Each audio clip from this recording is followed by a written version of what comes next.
आज मु आनी चिकेन आउ एटा हला पोहला माछ आउ ये हला देसी माछ बोध ही दब बोध आज मु केते खोजी खोजी माछ को आनी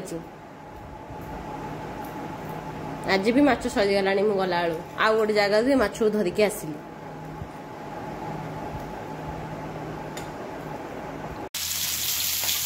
एबे मु माछ भजा चली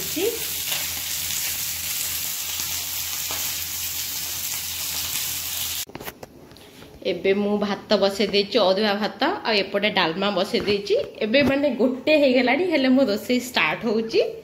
कारण पखाळ माछ खाई देथिली त से झड़ीला तापर आसली रोसे पाई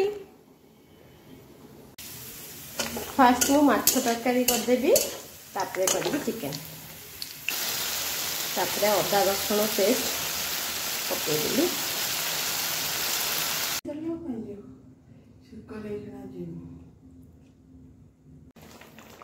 एबे मु माछ तरकारी रेडी ही गला एबे करबा चिकन तरकारी फास्ट पियाज टाको जारी दबा एबे मसला कि समय कसिबा तापर चिकन पकेबा एबे चिकन आ आलू पके देली चिकन आलू पके कि समय कसिबी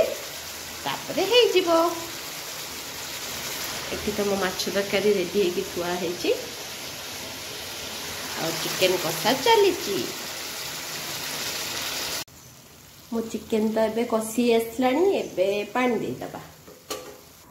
एबे पानी दे देली कि समय तो फुटिया छाड़ दबा एबे मो लंच थाली रेडी हो गला अरुआ भात डालमा चिकन कषा माछ भजा मुंड माछ मुंड तरकारी आ कचंबर एबे संध्या रे मु चा करी आनी चा पीबी ता सहित किछि ब्रेड भाजी के आनी ब्रेड भजा खाइबी रात डिनर बनई मटर तरकारी चकुली पिठा आउ एबे मो चकुली पिठा मटर तरकारी रेडी हो जाइए आउ जदि आपण मन मो चैनल भल लागुथो ताले प्लीज लाइक करंतु शेयर करंतु सब्सक्राइब करंतु बाय बाय गुड नाइट।